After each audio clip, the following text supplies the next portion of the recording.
I mean, how are you going, what are your first steps going to look like?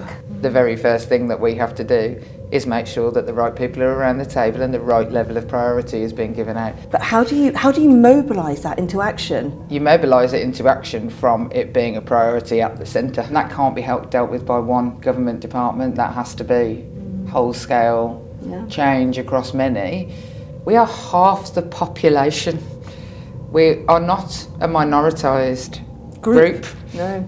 And it is high time that the rhetoric about our safety was actually matched with action. Yvette Cooper, who is the Home Secretary, she is saying that extreme misogyny will be treated as terrorism for the first time under government plans to combat the radicalisation of young men online. She's ordered a review of Britain's counter-terrorism strategy to urgently address gaps in the government's stance and to look at tackling violence against women and girls in the same way as Islamist and far-right extremism, amid fears that current Home Office guidance is too narrow.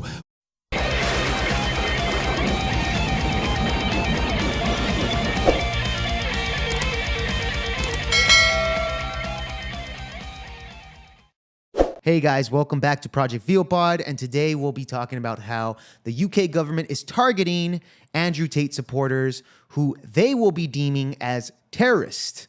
Now, the UK government, under the direction of Home Secretary Yvette Cooper, is expanding its counter-terrorism strategy to include extreme misogyny, and they'll be treating extreme misogyny with the same severity as Islamic terrorism, as well as far-right extremism. And according to sources, teachers might soon be mandated to report students that they believe exhibit extreme misogynistic views to their PREVENT program.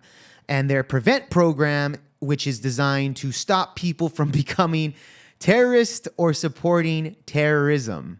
And under preventing terrorism, it's stopping extreme misogynistic views. And I asked myself, what the hell does extreme misogynistic views even mean? No. Can I just ask you what you think radicalisation means? Because I think we know what it means, but in this context, I just want you to explain what your view of being radicalised is, how it actually works, and what the kind of thoughts would be of someone who is radicalised.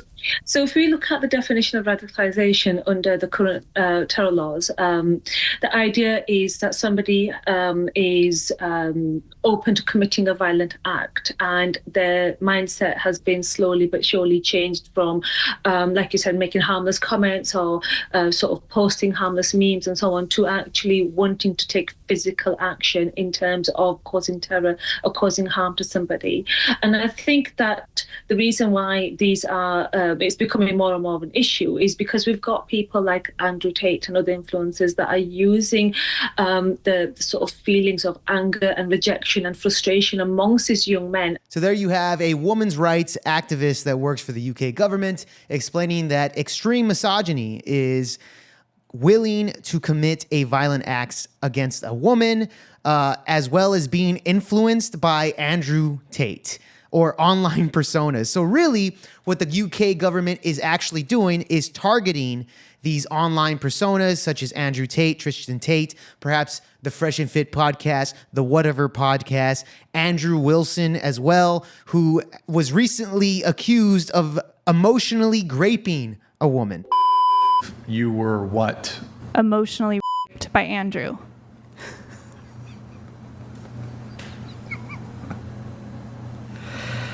And then he's laughing about affecting a woman feeling emotionally raped by him as if he doesn't give a shit.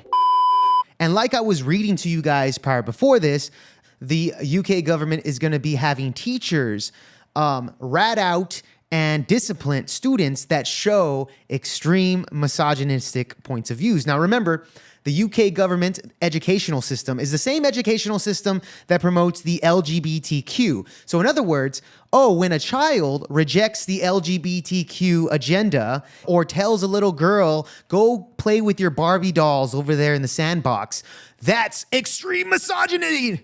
It's extreme misogynistic views. Now we have to turn these children in to make sure that they're down with the gays. This is why they want to target the educational system and root out the Andrew Tate effect. You've heard of hate speech. Well, Tate speech is spreading a toxic cloud through schools. Sajida. OK, so how teachers are re-educating boys brainwashed by Andrew Tate.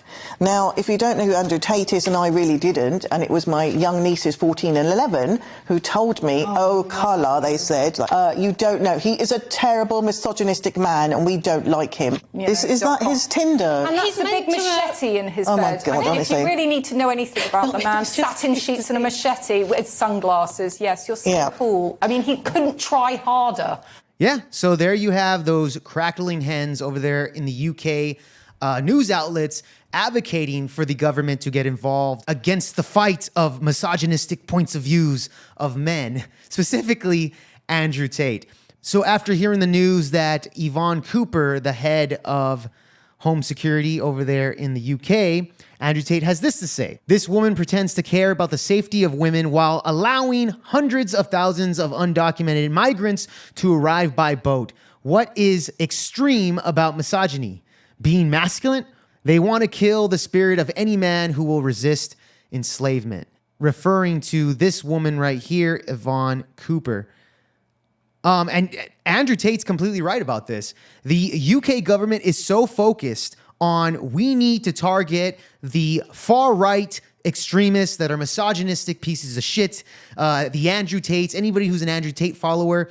I heard the other day on Piers Morgan saying that Andrew Tate's influence, along with Tommy Robinson, is causing the current riots over there in the UK, completely ignoring that the UK's border crisis is more of an issue than anything Andrew Tate or Tommy Robinson could ever fucking say on a public platform like X. Absolutely ridiculous. In fact, it's so ridiculous that the UK government is already arresting people for having bad opinions online. So check out this tweet by this handsome gentleman right here. The UK is on fire and the government is going 1984 on their civilians. Weak border laws, pro-LGBTQ, gun bans, and now you can't say offensive comments online. But shitting on Christianity is still okay. And who said this? This gentleman right here, Jake Varr. Oh, wait, that's me. I fucking said this. Check out this video right here. Times 20-3, 1440, arresting you on suspicion of improper use of the electronic communications network under Section 127 of the Communications Act, okay? So you do not have to say anything that may harm your defence if you don't mention one question, something which you later are in court. Anything you do say may be given evidence. Do you understand that? So I'm actually being arrested? You're going to be arrested, okay? Right. So you got to the police station. Right. You, okay, this is in relation to some comments that you've made on a Facebook page. Okay? Oh, really? Oh, it's a Facebook crime, is it? Okay. Right. So we need to ask you some questions about that. Right. Have you got anything in your pockets? I've got my keys. No, that's about it, I think. Keys. So, anyone who's been arrested, we can search them under Section 32 of the Peace and Development Act. Right. And that's for dangerous items. I mean, you said I was going to be arrested under some what information? I'm going to be arrested for posting on Facebook. Made some comments that are offensive, obscene, and people have made a complaint about that, and it's. And can you tell me what this comment was? Okay, well, we'll do that when we interview. All right. And so, what am I going to be locked up for the night, or? Hopefully not. So there you guys have it. The UK government is already abusing their power by arresting people who comment online. This guy right here getting arrested for a Facebook comment. What makes you believe that the UK government labeling Andrew Tate supporters as terrorist groups, terrorist organizations, the supporters of Andrew Tate, people who enjoy Andrew Tate, that like Andrew Tate and want to support him, are now considered terrorists over there? And again, like I said in that tweet, the UK government is going full on George Orwell, 1984. That's their goal. It's not about democracy. It's never been about democracy. It's about control. As you see the UK burning down their own buildings, the land of the free over here in the United States seems to be following in that direction. So everybody, tell me down below what your thoughts are on everything that's going on over there in the UK, as well as Andrew Tate. What's your thoughts on Andrew Tate? Do you believe that the people that follow Andrew Tate should be terrorists? Give me all your thoughts down below in the comments. With that being said, guys, this has been Project VO Pod. I'm your host, Jake Varr, and I will catch you guys on the next one. Till then, Trump 2024, peace.